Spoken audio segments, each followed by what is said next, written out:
Well, hello everyone, and welcome to episode 95 of Impact Makers. And today, Dustin, we wanted to revisit. We kind of teed this up last time, our last episode. Wanted to go back in deeper dive in the discussion on, are we talking about CAS or are we talking about CAS? The typical client accounting services or client advisory services, right? Um, and we didn't want to just do it you and me again. We wanted to bring in reinforcements because we're really passionate about this. And our special guest here, Dennis Sharon, he's also passionate about this. So we're going to give you the three-headed monster here today. So Dustin, why don't you kind of lay the land for kind of what triggered all of this, and let's bring Dennis in the conversation. Yeah, well, I'll actually blame Dennis here. He was the one that triggered this because he got us riled up. He sent us an email. It's been about a week and a half ago or so, and just sharing some insights he had from the recently published 2024 CAS benchmark survey from the AICPA, and a couple of points that stuck out to him, which really stuck out to us as well, and it's why we kicked off an episode last week and wanted to bring him in for more insights. Two stats really caught our attention, and it's jaw dropping. And I know we've joked, you and I have joked for 8 or 9 years now. Are we talking CAS or CAS? Client accounting services, client advisory services. What this benchmark survey is telling us is, as much as the profession wants to talk about their CAS client advisory services, the profession is still CAS client accounting services. And let me tell you why. 39% of firms reported in the survey said that they don't offer business insight services in their CAS work. Right? So that's pretty high. So they're definitely not client advisory services. But here's the one that was even more eye-popping to me.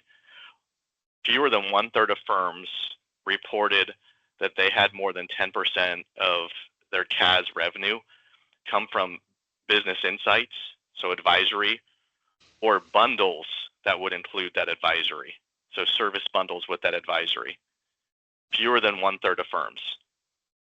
If you, in my opinion, if you want to call your service line client advisory services, that should be a minimum of 10% of your CAS revenue is from bundled services with advisory.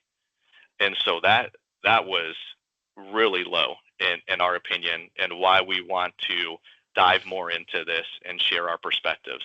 So Dennis, that's why you're here. We love your insights on this topic. So I'm gonna kick you off with the first question here. It's the why question. The profession has been talking about client advisory services 10 plus years now, right? There's conferences that attract a lot of people, bring a lot of influencers together, and for 8 or 9 years now, for the numbers to still be so low, why do you think that is? Why are we not taking that step forward? Oh, and there's a lot to unravel there. There's a lot that we really maybe can't completely hit. But if you think about it in the realm of the profession, the accountant in them, they're going to be focused on what's in front of them, what's easy, what they can deal with now. Then they're going to say, "This is new. What is it going to take for me to adapt to this?" And there's really mentally there's fear and apprehension. You hear the arguments about, is it capacity, is it capabilities, is it confidence? Yes. But I'd say confidence is probably one of the most significant parts of that. The confidence that they can deliver this and that it will be appreciated by clients.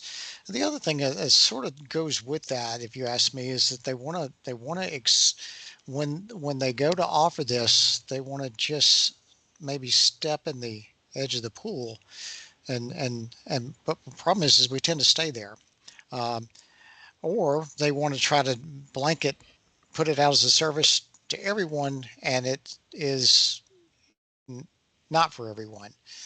They're not being strategic in how they're trying to plan how they take these actions.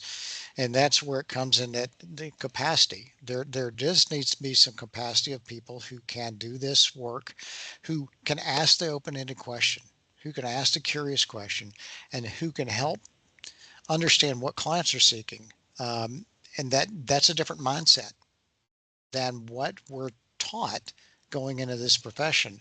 And I think if we look at those two things, if we can attack the confidence, and then we can impact the capabilities of our people, because they know it in their head. I can remember many times being a simple tax accountant, like, why is this client doing this? Or when I was doing an audit, why on earth are they doing this? Well, the next step was to stop and go have a conversation with the client. Often that doesn't happen. So yeah, it goes back to, as much as anything else, building a stronger mindset that creates more confidence in what we're doing, and an appreciation of the fact that the value doesn't come from the effort that's expended on the work. It comes from the knowledge, and that's a big picture way of trying to take something that's multifaceted with eight legs of an octopus, you know. So you put a lot out there, but if you were to be in firm, what would be the first thing that you would do? How would how would you attack the capacity, confidence, capability dynamic? What would be your first step? Well, I think first thing that comes to my mind when you say that, Michael, is that we've got to look inward first. We've got to build the plan. We got to build the vision for what we want this to accomplish. I say that because too many times I see firms, witness our firm that I was at for years and years doing this, jump beyond what we wanted to accomplish, what our vision was, and jump beyond our strategy and just jump into something to try to get a project started. I believe that there's needs to be a methodology by which firms understand what their strategy is for this, and the strategy is how they're going to win. It's not trying to deliver this to every client that maybe they're doing transactional accounting services for. It's not every industry they're serving. So they have to start thinking, how do we build this model to deliver value to a select group of people or firm organizations that are seeking more? And then we have to look at our capabilities within that as part of that strategy. How do we enhance them? How do we build that mindset and build that confidence? So I think it goes back to upfront defining a vision, then putting in place a strategy, which to me, like I say, a strategy is how we are going to win.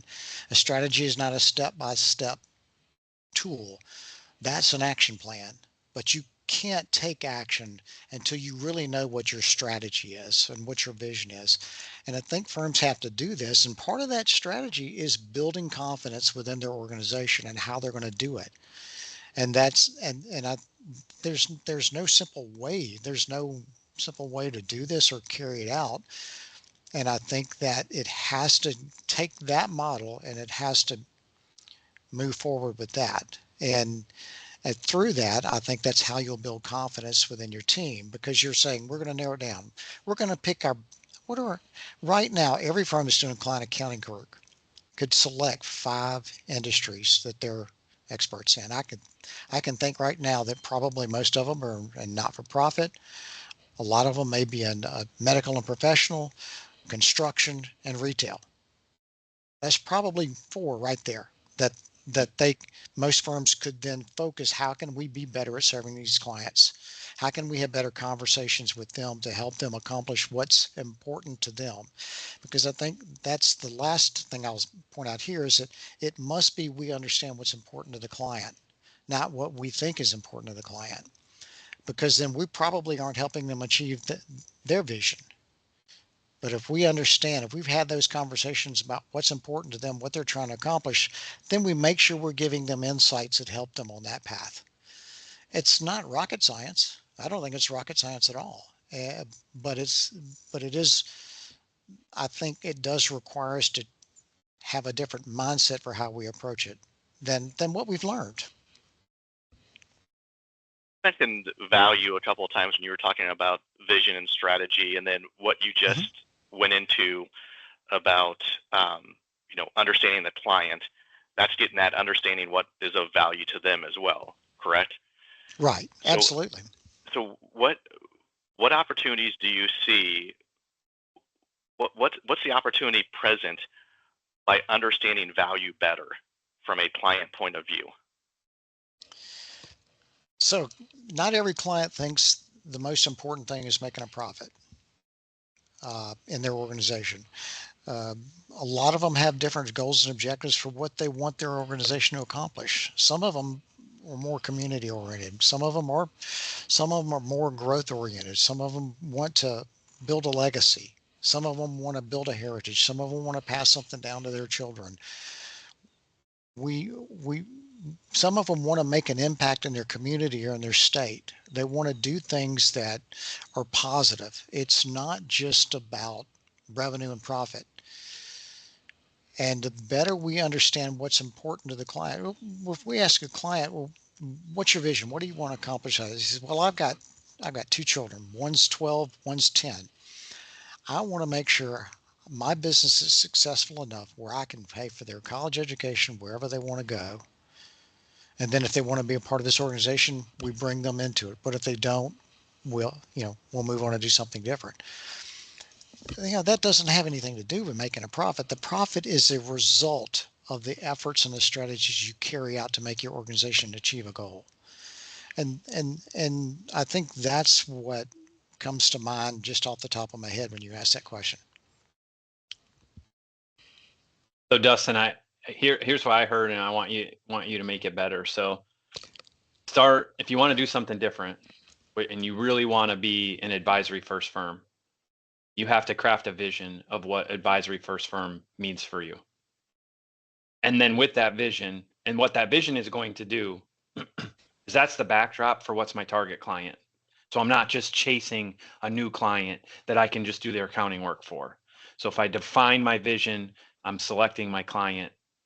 And then from there, I can set the strategy, and that's what we can support around. And that strategy can be, how many conversations do we want to have with what specific industries to test our advisory vision to see if that hits home the value. So Dustin, I think you can, put a bow on that, and we can kind of wrap up this episode. That was a great summary, and then I would say the vision, which helps you identify the target of where you're going and what clients you want to work with. I think that's a great summary, and then you just need to start doing. If all of our listeners know, we're big on just start doing. Don't try and perfect it on paper. You've just got to start doing. You're always going to come up with a reason why it can't. Instead, have the mindset of this: that we're going to make it work. Let's just start doing. We're going to make it work. And then you've got to give your people training too. I can't stress that enough. To build their confidence, to build their capability, you've got to give your people training.